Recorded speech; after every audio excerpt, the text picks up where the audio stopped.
арналады. Бүгінгі білім жүйесіндегі жаңашылдықтар қандай, өзгешеліктер бар ма?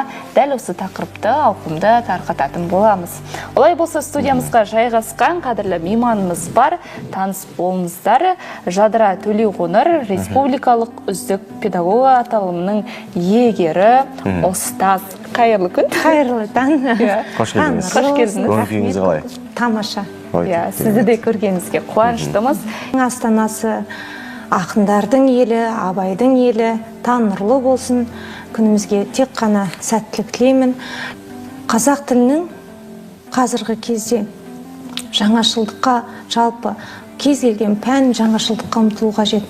Оның ішінде біздің ұлттық құндылықты насихаттайтын, ұрпақты тәрбиелейтін, біздің ана тіліміздің айбынын асқақтататын қазақ тілі мен әдебиеті пәнінің орны ерекше. Министрлік бұл тақырыпты бекерден бекер осы пәнге ерекше назар аударып отырған жоқ. Өйткені ол қоғамдық мәселе, ұлттың мәселесі. Педагог әріптестеріміздің ішінен мен ерекше атап өтетінім Нұрша Оразақынова апайымыз, жаңағы сатылай кешенді талдау технологиясының авторы. Кезінде сол кісінің оқулықтарын, мақалаларын кітаптан көріп оқитынмын. Енді бір дөңгелек үстелде отырып, бірге талқылау жасау мен үшін үлкен мәртебе болды. Анам осы сатылай кешенді технологиямен жұмыс жасайтын, оның үлкен нәтижесін көретін, өзінің қанша жылдық еңбегін, тәжірибесімен бөлісті.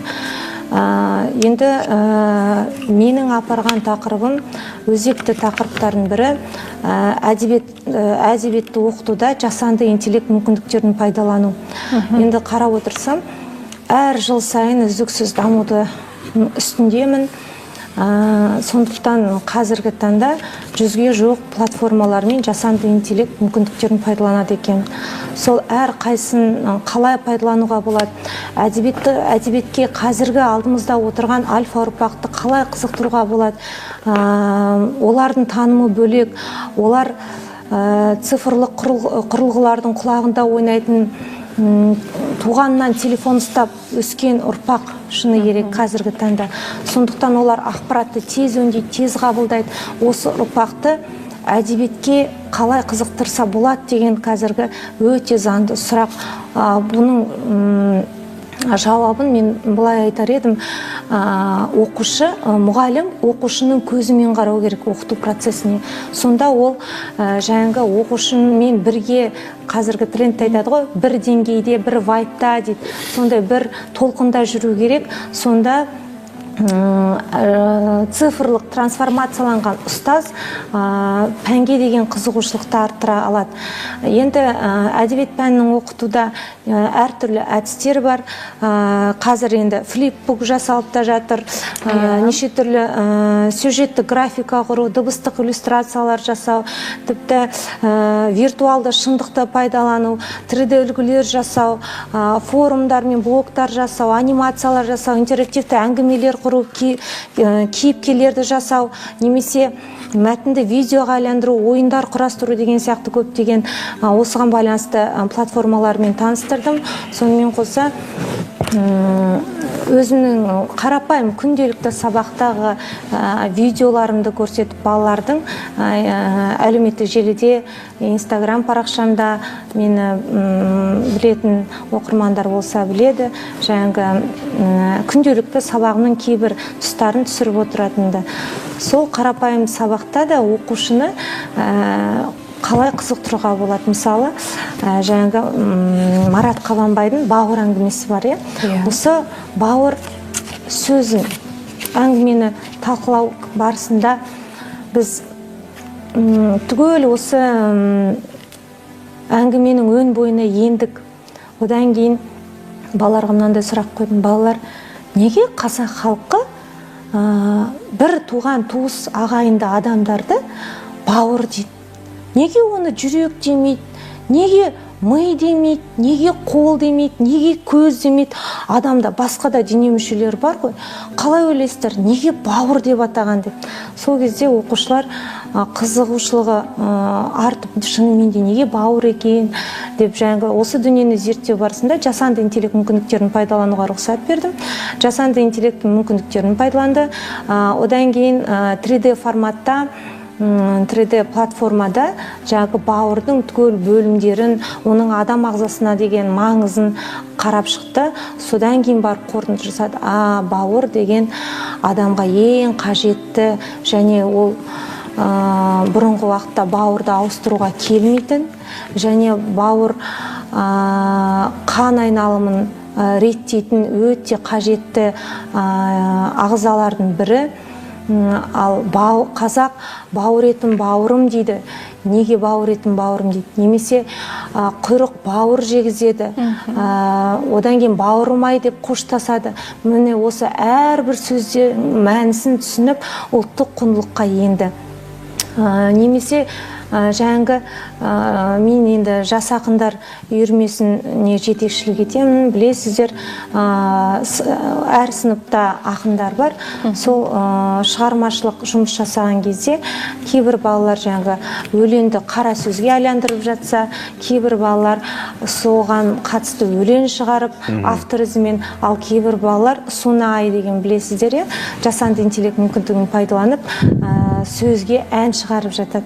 Міне жасанды интеллект болсын, әртүрлі қызықты платформалар болсын, баланың оқуға деген қызығушылығын арттыруға үлкен мүмкіндік жасау керек. Бірақ дегенмен де толыққанды жаңғы жасанды интеллект немесе платформалармен ғана жұмыс істемеу, мәселе баламен тілдесу, баланың оқуға деген қызығушылығын арттыруда барлық мүмкіндіктерді пайдалануымыз қажет деп санаймын.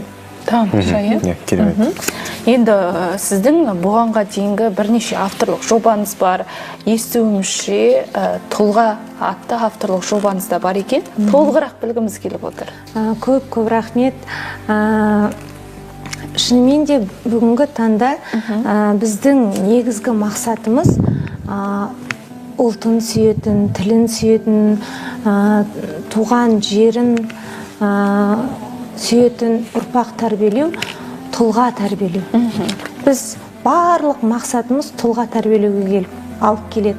Сондықтан білім берудегі өзгерістердің мың көшбасшысы республикалық кадрлық резервінен еніп, осы жылдың басында оқу ағарту министрінің қолынан сертификат алдым, өзгеріс көшбасшысы ретінде.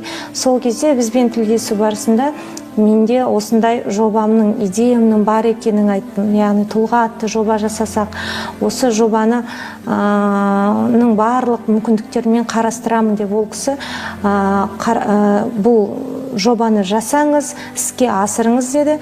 Сондықтан мен оқуымды тәмамдағаннан кейін өзімнің қалауымен мектебінде қазіргі таңда тәрбиесінің орынбасарымын, және осы тұлға атты жобаны іске асырып жатырмын. Тұлға атты жобаның ерекшеліктері өте көп.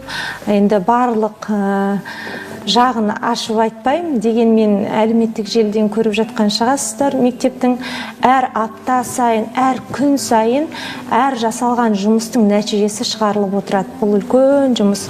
Яғни сыныптар мен сынып жетекшілердің жұмысына қарауға барлық мүмкіндік ашылады. Одан кейін біздің мектеп, енді мен Қазақстанның мектептерін естіп көрмедім. Бұл стандарт 25-ші жыл келесі оқу жылында енгізіледі деген айтылған болатын, бірақ біздің мектеп алғаш рет Қазақстанда әлеуметтік GPI деген критерий бойынша жұмыс жасап жатыр. Осы тұлға жобасы аясында оның да критерийларын өзім жасап шығардым. Бұнда да барлық мүмкіндік оқушының толыққанды жаңағы мүмкіндіктерін көрсетуге бағытталған.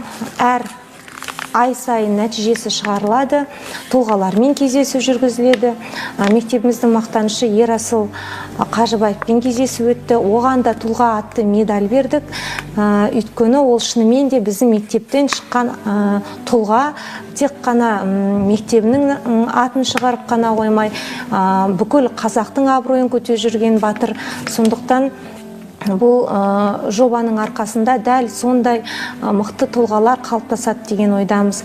Болашақта осы жобаны басқа мектептерде қолдануға болады. Енді автор ретінде осы жобаның бөлісемін. Биылғы жылы нәтижесін шығарып, жылдың соңында біз әр критерий бойынша нәтижесін шығарамыз. Және бір жақсы дүниесі, осы жобаның арқасында бізде ата-аналармен де байланыс жақсы қалыптасты. Яғни ата-ана өзінің баласының ай сайынғы рейтингісін, ай сайынғы жаңағы алып жатқан мадақтамасын көріп қуанышты, хабарды естіп, шынымен де жетістіктеріне марқайып отырады. Оқушылар да мотивация алады. Мен осындай дүние түсірсем, мен пиар менеджер жасасам, мен подкаст түсірсем, мен мынаны жасасам деп әр апта сайын берілген тақырыптармен жұмыс жасалады. Және енді барлығын айтып қоямын қазір. Өте көп критерийлері бар. Бұл шығармашылықта жан-жақты тұлға қалыптасуына үлкен әсерін тигізеді. Ауқымды жоба, Керемет. Енді қорытындылайық. Біздің көрерменге айтарыңыз болса, Абай облысы Семей өңірінің тұрғындарына жүрек жарды тілегіңіз болса, мархабат, сонымен сұхбатымызды тәмамдасақ. Құрметті жерлестер, әріптестер, мен ылғи оқушыларыма айтамын, бұл өте керемет қасиетті жер, сіздер бақыттысыздар деп. Өйткені Абай жүрген жер, Мұхтар Әуезов, Шәкәрімдей тұлғаларымыздың, қаншама ақын жазушылардың туған топырағы.